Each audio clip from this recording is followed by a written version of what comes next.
سلام كبراتن كبران سمعتنا زلنا ورحي لكاتيت نيو قدم عمتات لك أبزا ورح زيان أبزا سمون زيان أم مدرسة مهار عبي تاريخاو فتسامة تقايديوم سرحيت فنكل بدرجة وتهدراو قطمات كرقن كله أب تاريخ قرن أفريقيا دحرتي أبزو زوبازي زكاز زنبرة كفال وقات كالا أيكوينات علم بعبيتو كابتوم قداموتي تسرع بصفاتون ودابي انجن مزنا يبولون انت تبهله زي تغاننا يكونن ازي اب تاريخ ارترا قلوح بوتا زح السرحيت ارترا دحرز السرحيت مئتقا مئتي ناس هاجر كمتخون نتسألمات ببرهان زقادة زحبن في الصاميم ارتراوان تقادلتي مئنتنات النت نعسرتتات عمتات كرتت نزبلون عصمومن دمومن كسكيسوم أماز رخبلون نزنت ألت تخلع زنبر زخر سرح الدمايم دحري عمتات كابتوم كم مسواتز ترفو نايشعو قوازن قرازون تقالستنا تنت لومي أبوتاتن أديتاتن كوين مالوم ازي تاريخاو سرحيت جن نتي أبتجيجنتاون بركاون سرحيت زتساتفيخون نتي بمورال نواتن كالن أكال برتاو قالسز نبرة تقالاسا حزب إرتراغن نايتمال فتسامن تذكرون كوينيو زسمعهم امباركز زو خبركن سمعتنا نتومنا عدم سبسقا زخونكم نتذكرو نتوم من اسياتن عشتون دما نتاريخ ما انتخخون كدمي عمتات أبلكاتيت شحنت شعاتمي تنتسعن أبزقنيات زي نزبرك أون فنكالن سرحيت زدسس ريدينا ريديو دمس حفاش إرترا أبتقوانتي تدوكينات اللو كابز نبرت مدرسة حل نوتها دراوي قطمات نايت سرحيت نزقربت تصبصاب سنداتا بمفتاش زدالنا لكم تحستو كتسئلنا نقرب لكم سناي مكتتال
تقالينا سرعت فنكل سبع سريبا سرعت فنكل سبع سريبا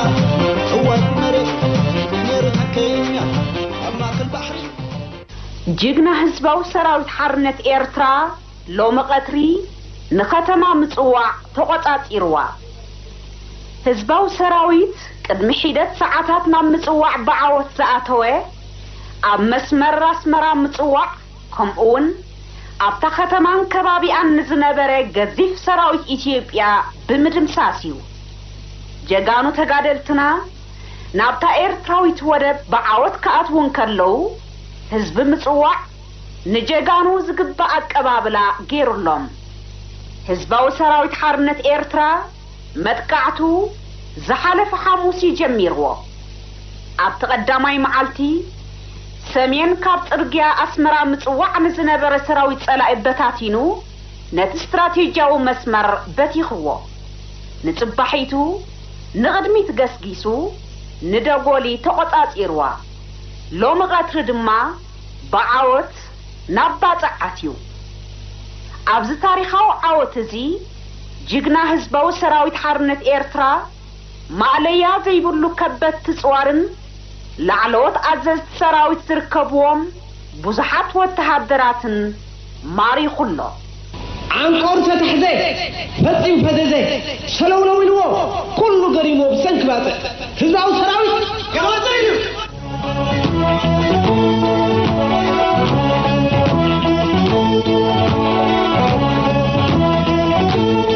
باطع السيري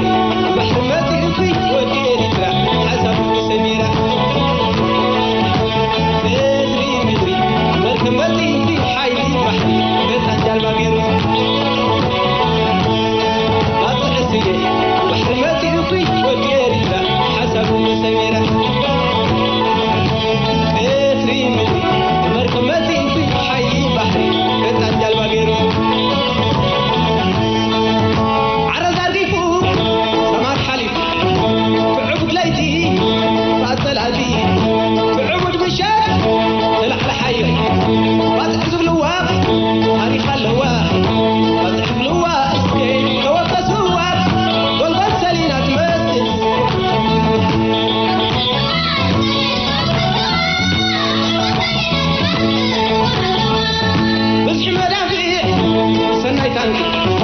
مراتو كوينات سبع أخي حلوة بحري والخفاش من كيبلي حوز رأي يتركبوا لمص وديقوزنوا ثلاث عجبان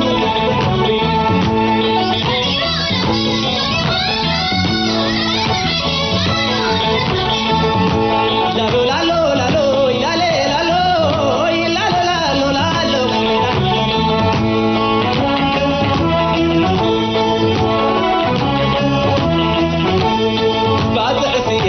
محمد يطي وديري حسب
ባለስልጣን ደርግ ህዝባዊ ግንባር ካብዝስ አይል ቀናኒው ኢሎም ዝተኣማመኑላ ቦታ እንተነራ ባጽዕያ በሐቅ ድማ ጎረሮኦም ስለዝቆጥርዋ ካብ አንተ ተባሪሮም ንዕርብርቦም ምዃኑ ስለዝተረድኡ የተኣማመኒዩ ብዝብሉ አገባቢዮም ዝሕልውዋ ነይሮም በመጀመሪያ ካብ ፍግረት ኣብ ምዕራብ ክሳብ ኢምበረምን ካብኡ ሰሜንን ኣብ ገማግም ባሕሪ ዝዝርጋሕ ዝተጠናኸረ ዕርድታትን መዛግብን ዘለዎ ግንባር ነይርዎም ኪንኡ ኣብ ባጽዕን ከባቢኣን ታንክታትን መዳፍዕን ከይተረፈ ዝሰትር ዱልዱልን ኣብ መብዝሕትኡ ዝተሃደመን ሰለስተ መከላኸሊ መስመራት ነይሩ ኣብዚ መከላኸሊ መስመራትን ኣብ ውሽጢ ባጽዕን ብሸነኽ ባሕርን ጸላኢ ገዚፍ ሓይሊ ኣቐሚጡ ነይሩ ሻድሻይ ኣጋር ክፍለ ሰራዊት ሳልሳይ ሞተራይዝድ ክፍለ ሰራዊት ተደረብቲ መካናይዝድ ብርጌዳት ከምኡውን ዳርጋ ብሙሉኡ ናይ ኢትዮጵያ ሓይሊ ባሕሪ እዚ ሰራዊት ዝዓጢቕዎ ዝነበረ ጽዋር ኣማኢት ታንክታት ዓሰርተታት መዳፍዕ ወንጨፍቲ ሮኬታት ረሻሻት ናይ ኩናት መራኽብን ጃልባታትን ነቲ ከባቢ ክሳብ ዘጨንቐሉ ዝበጽሕ ነይሩ ነዚ ኣጸጋሚ ባህርያዊ ኣቀማምጣ ይድረቦ ህዝባዊ ሰራዊት ነቲ ቀዳማይ ዕርድታት ምስ ሓለፈ መኸወሊ ብዘይብሉ ሰጣሕ ጎላጉል ይዝግስግስ ካብ ኣፍ ደገ ባጽዕ ናብ ውሽጣ ኸኣቱ ድማ የማነ ጸጋሙ ባሕሪ ብዝኾነን ንመጥቃዕቲ ዘቃልዖን ኣብ ናይ 1977 መጥቃዕቱ ክሳገሮ ዘጸገሞን ቀጢን ጽርግያን ድልድልን ክሓልፍ ኣለዎ እዚ መሰናኽል እዚ ቅድሚኡ ዘርጊሑ ኣብ ባጽዕ ዝነበረ ጸላኢ ውሑድ ስግኣት ነይርዎ ጸላኢ ጥራይ ዘይኮነ ድማ ኣብታ ከተማ ዝነብር ህዝብናውን ህዝባዊ ሰራዊት ኣብ ካልእ ቦታታት ብዘመዝገቡ ዓወታት ይድነቕን ይሕጎስን እምበር ህዝባዊ ሰራዊት ብዓወት ናብ ባጽዕ ከኣቱ ይኽእል እዩ ዝብል ግምት ጨሪሱ ይነበሮን ብቓላት ሓደ ተቐማጣይ ምጽዋዕ ኣይኮነን ድኹም ዝገርኩም ክጸርግዎ ትደፍኡ እኮ ኣይመሰለናን ንሳትኩም ገለ ደኣ እንተልይኩም ጸሎት ወለድ እምበር ልክዕ ከምዚ ገርኩም ኣብ ባሕሪ ክትእትዎ ከለኹም ነዚ ከምዚ ሰራዊት ንሕና ገሪምና እዩ ዘሎ ዘገርም ግን ጸሎት ወላድን ሓገዙን ዝመግለጺኡ ህዝባዊ ደገፍ ናይ መትከልን ሞራልን ስንቂ ንህዝቡ ናጽነት ንምጉንጻፍ ዘለዎ ብርቱዕ ድልየት ካብ ተመክሮን ታዕሊምን ዝቐሰሞ ረቂቕ ወተሃደራዊ ክእለት ማሪኹ ዝዓጠቑ ዘመናዊ ጽዋር ቅልጣፈን ሓሞትን ጅግንነትን ተሓዋዊሱ ንህዝባዊ ሰራዊት ሓርነት ኤርትራ ካብቲ ምስ ኣውራጃ ሳሕል ዝዳወብ ናይ ተምሃር መበገሲኡ ኣብ ውሽጢ 2 መዓልትን ፈረቓን ናብ ባጽዕ ኣእትይዎ عاوت نصر ذهبكم ما شاء الله يوم فرحت عباي سمعنا فرحت عباي سمعنا يوم خير سمعنا ما شاء الله بتعمل مرتاحة بس تسمعني صخاكان جايرة خان تخونا يرا خان نمبره حدا من أتي حاوي قد شوعة عم زوته أتي كان كفزو نداو جاي مسأني ويلك كلها تنتقل تحسب جسم بتحقق ذاكر سني نأويات سمعت كمان نأويات دمسي أسمع كمان حقوسي قريبه أتي نأمر ملأ حزب إرترا زمارخن نتسفؤ أغنفيلو نابزلا على درجة تساتفو زدفؤ زرلون مدقعت باطع بسلسة مأزن يتجميرو قداماي مأزن بوغن معراب نايتي سمين كاب ترقيا أسمرا متوع زنبرا جنبار مالت أفقرت نزنبرا معسكرات الأدم سيسكا نقدميت بمقسقاس نترقيا أسمرا متوع أبقحتي لاي مبتاخ كابون معراب نام مسمر أسمرات عطيفكا نتترقيا رديت كامحس كالاي مأزن بمأكلة جنبار بوغن سخر عبتاباتات نزنبري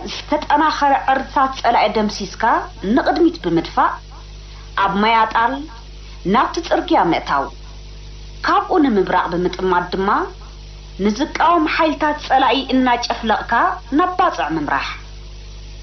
እቲ ሳልሳይ መዓዝን ብምብራቕ ብገማግም ባሕሪ ዝነበረ እዩ ተልእኹኡ ሰሜን ካብ እምቤረሚ ኣትሒዙ ንዝተዘርግሐ ዕርድታትን ማዓስከራትን ጸላኢ እናዳዓመኸ ብሰሜን ናብ ባጽዕ ምእታው ሓሙስ 8 ለካቲት ልክዕ ሰዓት 1 ናይ ለይቲ ጅግና ህዝባዊ ሰራዊት ሓርነት ኤርትራ ኣብቲ ምዕራባዊ ክንፊ ተኽሲ ብምኽፋት እቲ ታሪኻዊ ናይ ምጽዋዕ ወፍሪ ከም ዝተጀመረ ኣበሲሩ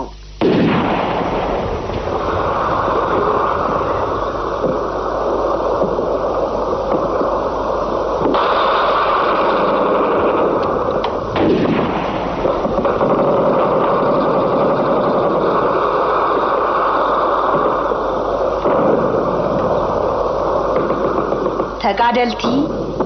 ዓም ኸምዚ እዋን ኣብ ሰምሃር ኣብ ዝተኻየደ መጥቃዕቱን ነቲ በዚ መኣዝን እዚ ብፍላይ ድማ ኣብ ዓድዓሊ ዝነበረ ማዓስከር ሰቡን ንብረቱን ከም ዘለዎ ተቆጻጺሮም ስለ ዝነበሩ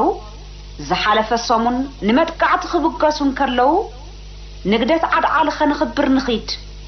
እናተባሃሃሉ እዮም ነቒሎም ከምቲ ዝበልዎ ድማ ነቲ ጸላኢ ኣብ ዝኩርና ዕዚ ዝገበሮ ልሙስ ተቃውሞ ደርቂሶም መሬት ወገግ ክብል እንከሎ ንኹሉ ማዓስከራት ጸላኢ ምስ 7 ታንክታትን 5 BM ወንጨፍቲ ሮኬታትን ከምኡውን ኣብኡ ምስ ዝነበረ ዝለዓለ ሓላፊ ናይ ሻድሻይ ክፍለ ሰራዊት ምክትል ኣዛዚ ኮሎኔል ኣፈወርቅ ተክሌ ተቆጻጸርዎ መሰረቱ ወጊያው ቀደም ለመግለጽ እንደሞከርኩት ከተጀመረበት ጊዜ ጀምሮ በሁሉም አቅጣጫና የጦር መረዳዳት እንዳይኖር በሁሉም አቅጣጫ ወጊያ ተከፍቶ ፍጥነት ያለው ማጥቃትና ድንገተኝነት በመሰረቱ ተወግ በሁሉ ኹርናዓት ተከፍተ ሰራዊት ከምዘይ ተሐጋገስ ዝገበረ ካብቲ ተጀመረሉ ጊዜ ጀሚሩ ሓደገኛ ልዕል ሁሉ ድማ ቁልጡፍ ብምንባሩ ናይ ወገን ሰራዊት ክቃወሞን ከትክልና ይካኣለን ናይ ግንባርኩም አባላት ድማ ነቲ ቦታ ብሙሉእ ተቆጻጺሮሞ ኣብቲ ቀዳማይ ዕርዲ ዝነበረ ውግእ ከምዚ ኮሎኔል ኣፈወርቅ ዝተኣመነሉ ኣብ ሓፂር ግዜ ድሕሪ ምውድኡ ተጋደልትና ካብኡ ዝመረሹ ጋሕቴላይ ጽርግያ ኣስመራ ባጽዕ በጺሖም ቀዳማይ ክፋል ተልእኽኦም ብዓወት ፈጸሙ ኣብቲ ጽርግያ ሓርበኛታት ህዝባዊ ሰራዊት ምስትንረዳት ካብ ከባቢ ኣስመራ ዝመጸ 2 ሞተራይዝድ ብርጌዳት ከምኡውን መበል 29 መካናይዝድ ብርጌድ ገጠሙ ጀጋኑና እዚ ሓይሊ ጸላኢን ዝገበሮ ተደጋጋሚ ፈተነታት ዕጊሶም ኣብ ድግድግታ ጽኑዕ ምቁጽጻር ምስ ገበሩ ንወፍሪ ምጽዋዕ ውሕስነት ንምሃብ ገጾም ናብ ኣስመራ ገይሮም ንጸላኢ ኣስታት 20 ኪሎሜትር ኮብኪቦም ናብ ደንጎሎ ኣብጺሖሞ ኣብቲ ካልኣይ ክንፊ ብወገን ሰኸር ጅግና ህዝባዊ ሰራዊት ሓርነት ኤርትራ ንጸላኢ ብነታዊ ካብ ዝተሓጽረን ብረሻሻትን መዳፍዕን ካብ ዝተኸበን ድልዱል ዕርድታት ሓግሒጉ ከውፅእ ስለ ዝነበሮ እቲ ውግእ ብርቱዕ ነይሩ ብፍላይ ድማ ተበት ናይባ ብዝተባህለት ገዛኢትን ሸታሕትሑን ታባ ናይ ህዝባዊ ሰራዊት ከበት ትጽዋር ናብዛ ታባ እዚኣ ቀኒዑ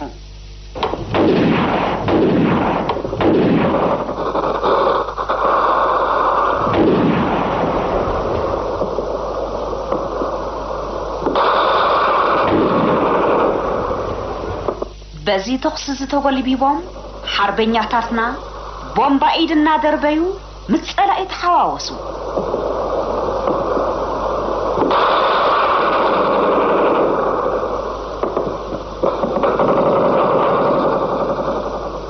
ፍርቂ መዓልቲ ክኸውን እንከሎ ሰራዊት ደርግ ዕርድታቱ ገዲፉ ህድማ ተተሓሓዞ ናይ ታባታት ሰኸር ሓርበኛታት ኣርክቦ ኣኳልሞ ተቐላጠፍ ብዝብል ቃላት ንሓድሕዶም እናተሰሓሓሉ እግሩ ብምስዓብ ማያጣል ደበኽ በሉ ብራርያታቱ ክቕርሙ ድማ ኣምሰዩ ንጽባሒቱ ወጋሕታ እቲ በዚ መዓዝን ዝዝገስገሰ ኣሃርታት ህዝባዊ ሰራዊት ብጽርግያን በቲ የማነ ጸጋሙ ዘሎ ኩጀታትን እናተንቀሳቐሰ ነቲ ካበየት ኣባታት ሓዲሙ ዝተኣኻኸበን ኣብኡ ዝጸንሐን ሓይልታት ጸላኢ ብምጥቃዕ ንመከላኸሊ መስመሩ ጋሊሁ ንዝወድቕ ድሕሪት እናገደፈን ንዝሃድም እናኸብኮበን ቀትሪ ንደጎሊ ተቖጻጺርዋ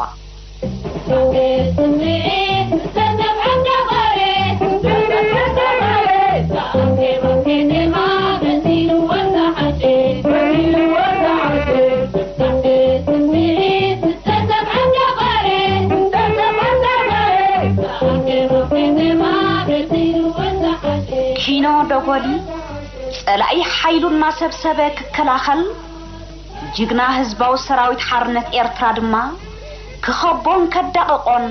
መሬት መሲሉ ህዝባዊ ሰራዊት ለይቲ ዳግመ መወደዳብ ድሕሪ ምግባር ወጋሕታ ደምሳስ መጥቃዕት ፈኒው ንጸላኢ ፍጹም በታተኖ ካብኡ ክሳብ ኣፍ ደገ ባጽዕ ክሳብ ፎርቶ ምሽናቕ ተኸባኸቢ ነይሩ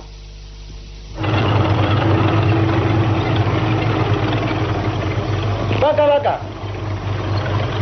خلاص ثانيهم كلهم كلها خلاص حولوا قبل أن تنتهي كتابهم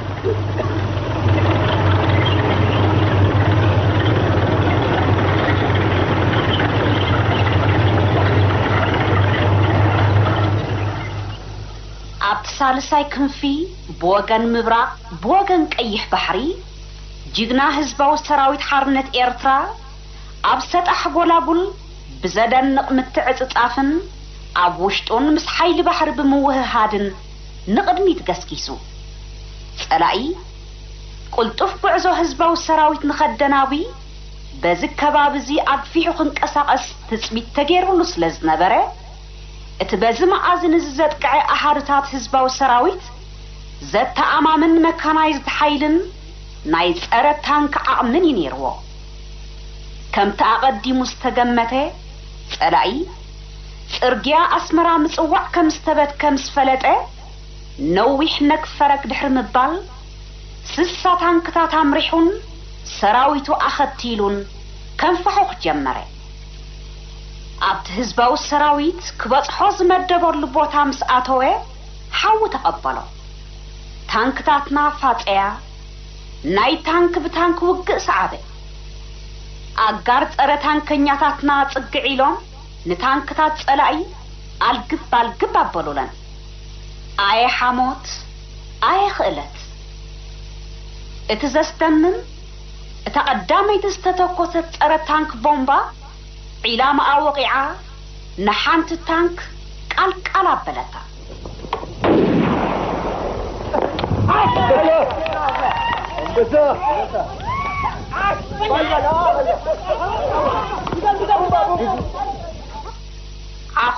ዓኾኻይ መግዛእቲ ውፃእ ናጽነት እቶ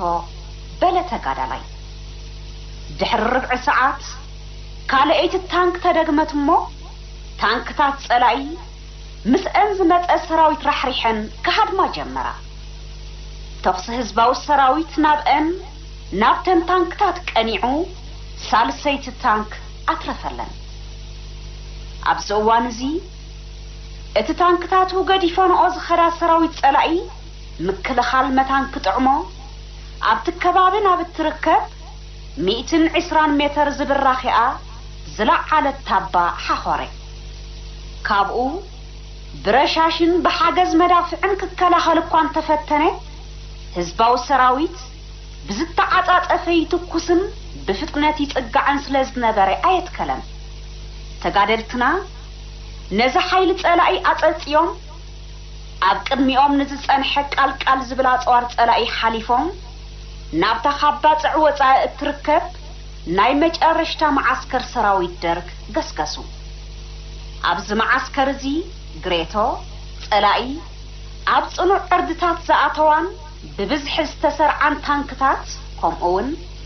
ናይ መዳፍዕን ረሻሻትን ባትሪታት ነይርዎ ኣብ መንጎኡን ኣብ መንጎቲ ህዝባዊ ሰራዊት በፂሕዎ ዝነበረ ቦታን ድማ 3 ኪሎ ሜትር ሰጣሕን ቀላጥን ቆላቁል ህዝባዊ ሰራዊት ኣብዝ ተንከሳይ ይብልን እዩ ዝብል ገምጋም ስለ ዝነበሮ እዩ ጸላኢ ወፊሩ ብርቱዕ ተቃውሞ ምሰጋጠሞ ጎዩ ናብ ዝዕርድ ዝተመልሰ ተጋዳላይ ግን ንኹሉ መሰናኽል ክትሕስ አንቂሉ ስለ ዝነበረ ታንክታቱም ሪሑ ሓጀሞ ካብተን ዘይቅረባ ዝሕሰባ ዝነበራ ታንክታቱ ሕረረሉ ጸላኢ ከዓ ዘይተጸበዮ ረኺቡ ነቲ ዝምክሓሉ ዕርዲ ግሬቶ ገዲፉ ንድሕሪት ህዝባዊ ሰራዊት እግሩ ክሳብ ግርጉሱምን መሬት ዓይን ክሳብ ዝሕዝን መጨረሻው ግእ ካልኣይ መዓልቲ 9 ለካቲት ተጋዳላይ መሐመድ ዓሊ ሓደ ካብቶም ኣብ ውግእ ግሬቶስ ተሳተፉ እዩ بداية لا للتردي وما نقلب ترانا وكد نسق منينا نبينا نصبر عنا اللي نيجريت تعرف نيجريت رأيهم قبل لا على قول سلاحات لقبا الزيادة جزية كوسدلنا يزولنايو نيجريتو نيرو انت قوني ابو بزح كبيد براتن تانكتاتن سلا زقاصرنالو اتسترفه انها الكاي هدمالو هذا قام قبل تبعت حمل لنا دوار قرقسم هي برضو لا جورة حين قوات لقبا ولا بزيادة لا بزحنا دبابات نسدي عنا أماكن بتحنا وبتح لكن كل رينا حجي بتحنا يزلنا بوتا كوابي قرقسومي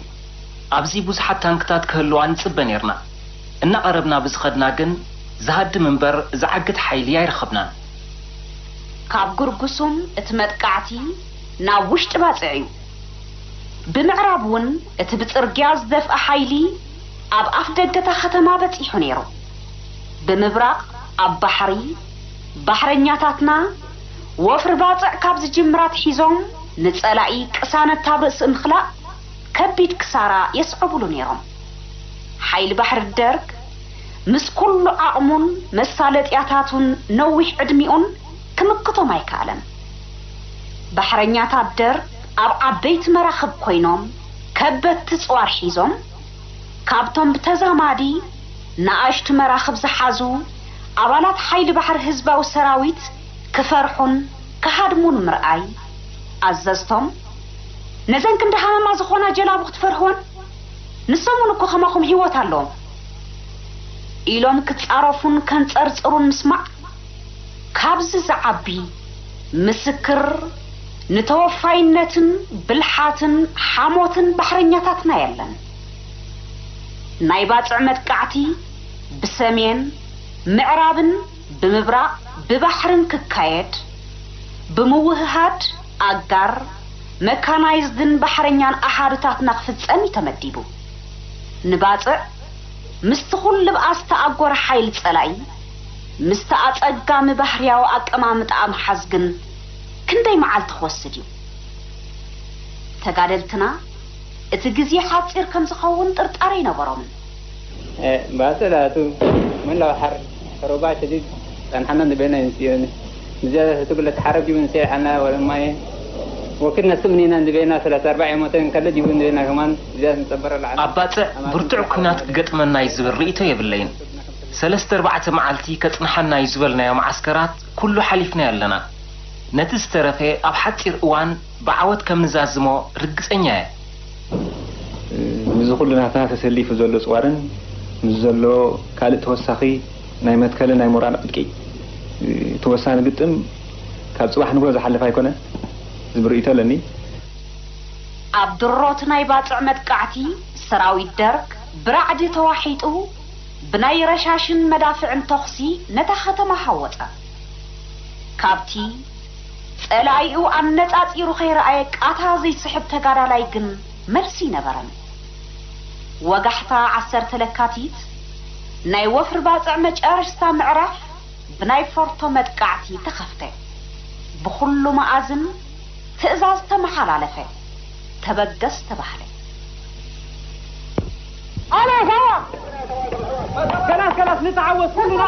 كان كلاسنا قالنا بقينا نتعوض ندون كلاس بس كمان قوموا نكبر أنا قد فتح نسمع كمان قوموا له كلاس يسوي قلنا نتعوض نادو نغد هيا كلنا نغد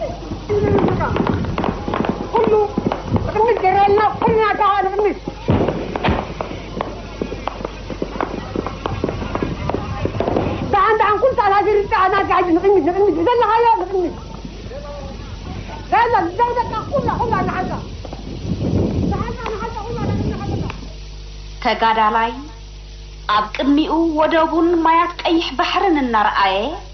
መግዛእትን ንሕክሓት ዘለዎ ድልየት ገንፊሉ ብወንን ትብዓትን ኣብ መዛግብ ጸላኢ ዘሊሉ እናኣተወ ብርቱዕ ውግእ ኣካየደ ረፋድ ሰዓት 10 ፈረቓን ዕዳጋ ኣብ ትሕቲ ቁፅፅር ጅግና ህዝባዊ ሰራዊት ሓርነት ኤርትራ ኣተወት መርኣያ ቅብፀት ጸላኢ ነፈርቱ ብመደበር ነዳድ ኣጅብ ጀሚረን ንዕዳጋን ናብ ሸነኽ ጉርጉሱም ንዘሎ ቦታታትን ኣልማማ ክድብድባን ክዕንዋን ተራእያ ተጋደልቲ ናብ ጠዋለት ተሰጋግር ቢንቶን ምዕጻው ተቃላሳይ ዝሓዝካ ሒዝካ ተገማገም ከየምልጠካ እናተባሓሓሉን ዝበጽሖ ቦታታት እናተሓባበሩን ተጓይዮም ንጸላኢ ጸፍቦ ኣብዚ ከባቢ ተበታቲኖም ዝነበሩ ሽሕ ዝኾኑ ወተሃደራት ደርግ ተማሪኾም ብዝሖም ኣብ ሰማይ ኮንካውን ዝስትብሃል ስለ ዝነበረ ናይ ክልተ ነፈርት ዘወርቲ ተዛሪቦምሎም የማረኳቸው ናቸው መሰለኝ። ይኸውልህ ቤቶች አካባቢ ሰዎች በብዛት አሉ ይሆናል እንግዲህ ይታወቃል። ክሳብ እዚ ህዝባዊ ሰራዊት ኣብቲ ናይ 1977 መጥቃዕቱ በፂሕዎ ዝነበረ ቦታታት እዩ ሕጂ እውን ኣብዚ ንምዕጋቱ ጸላኢ ናብ ጎላጉል ሳሊና ዝጥምታ 4 ታንክታትን ብዙሕ መዳፍዕን ሰሪዑ ብሙሉኡ ሓይሊ ባሕርን እቲ ካብ ፈቆድኡ እናተኸብኮበ ዝመፀ ኣጋርን መካናይዝድን ሓይልታቱን ኣሰሊፉ ብናይ ታንክታትን መራኽብን ነፈርትን ደብዳብ ምድረ ሰማይ ብምጽልማት ክከላኸል ፈቲኑ ብነፈርቱ ነቲ ህዝባዊ ሰራዊት ሓሊፍዎ ዝመፀ ዕዳጋ ፋሽስት ተባሂሉ ብዝፅዋዕ ኣዕናዊ ቦምባታት ምድብዳብ ቀፂሉ ጅግና ህዝባዊ ሰራዊት ሓርነት ኤርትራ 1990-1977 ከም ዘይኮነ ንሰራዊት ጸላኢ ከረድእን ሕልም ደርግ ከብንንን ግዜ ይወሰደሉን ናይ ሳሊና መጥቃዕቲ ናይ ፍርቂ ሰዓት ጉዳይ እዩ ታንከኛታትናን እግረኛታትናን ብሰብረሻሽን መዳፍዕን እናተደገፉ ንናይ ጸላኢ መከላኸሊ መስመር ተርቢዖም ግራር ኣትዮም ብዛዕባ ዝመስተንክር እዚ እቶም ክከላኸልዎ ዝፈተኑ ወተሃደራት ኢትዮጵያውን ኣድናቆቶም ክሓቁ ይከኣሉን ሓደ ካብኦም ኣብ ሓይሊ ባሕሪ ደርግ ኢንጂነር ሌፍተናንት ስዩም ኃይለ ኢየሱስ እኛ የነበርነው የባህር ኃይል ግቢ መጠበቂያ ባህር ኃይል ግቢ በር ላይ ነው መግቢያ በር ላይ ነው እና ሰራዊቱ ያው ከዕዳጋ ጀምሮ ወደ ኋላ መጣ እና እኛ ግቢ ውስጥ ገባ ከዛ በኋላ ታንኮች ደግሞ የሻቢያ ታንኮች ተከታተሉ ንሕና ኣብቲ ናይ ሓይሊ ባሕሪ ቀጽሪ መእተዊና ነርና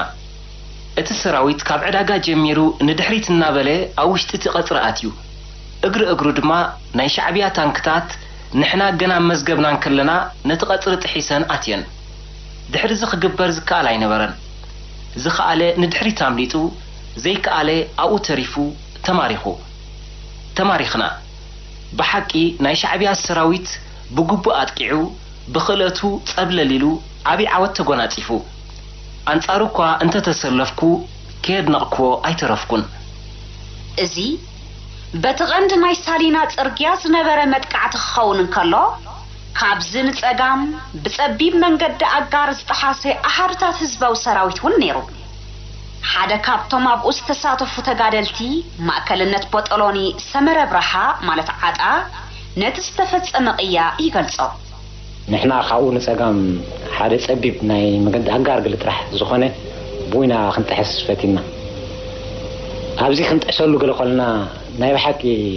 እቲ ዝነበረ ኩነታት ሕጂ ንምግላጹ ተኽሎታት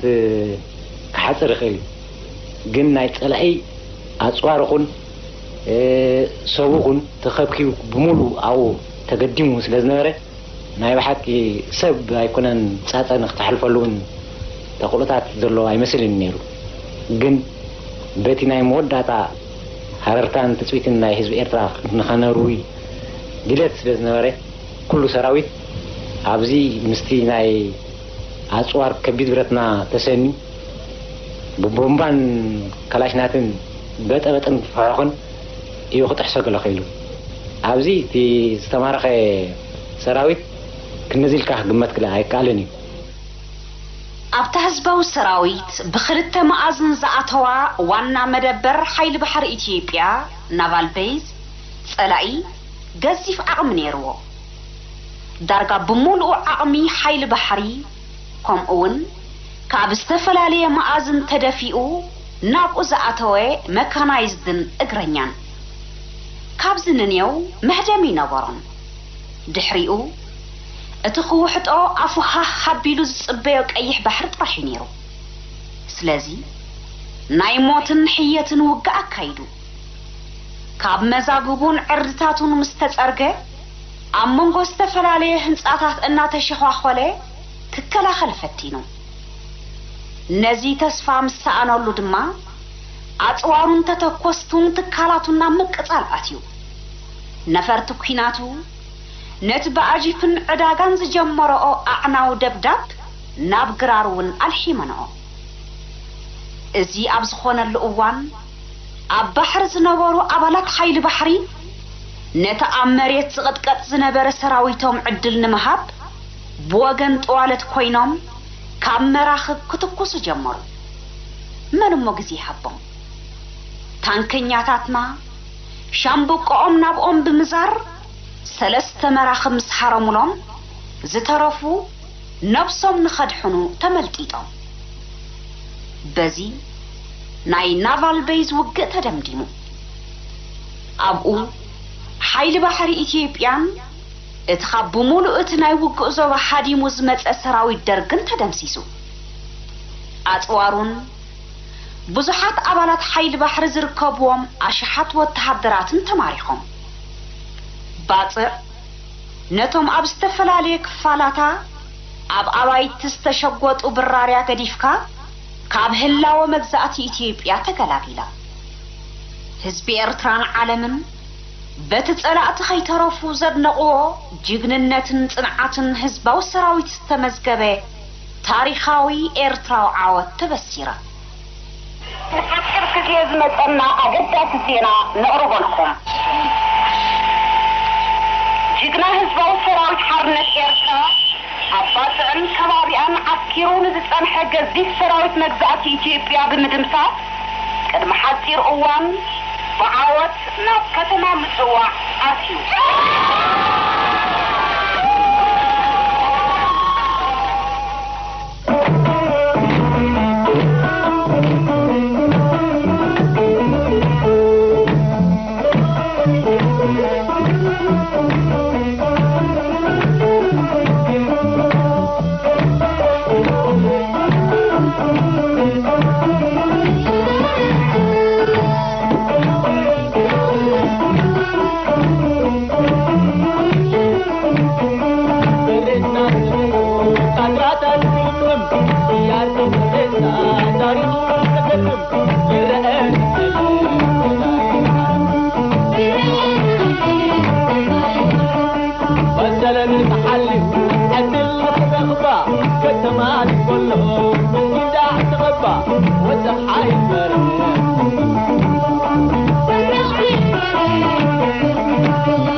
شبارك انتاين المولد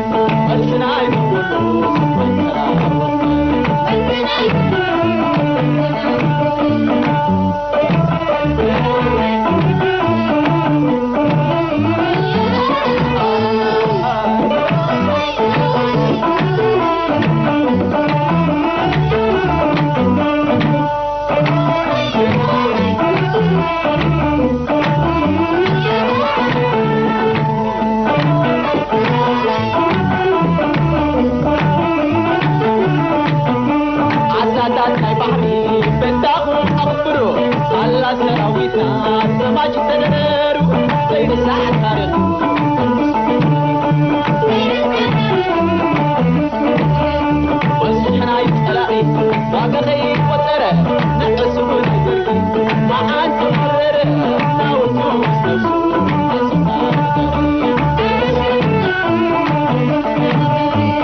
نتعوض كلنا كان كلافنا كلنا بقينا نتعوض نتون كلاس بس كمان كم نكبر أنا قد فتح نتون كمان كم ولا خلاص نتون كلنا نتعوض نادو نجد هيا كلنا نجد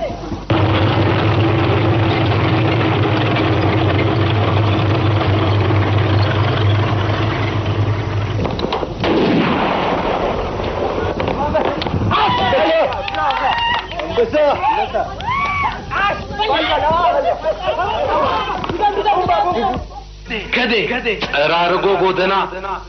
كده انه اللعب هنا اركبو نتيجيكنا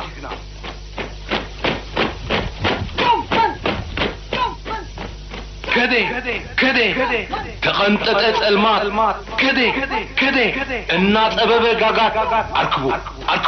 اركبو حمد بدرغات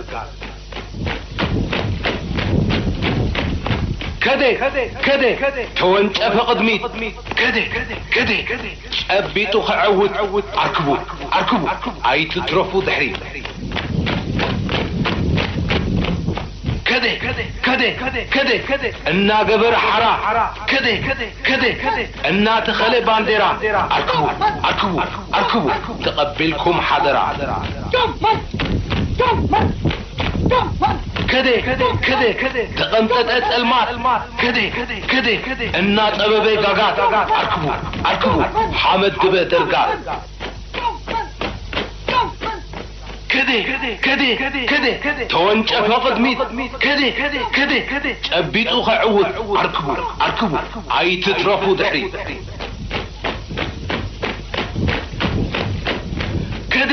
كده الناظر ابو كله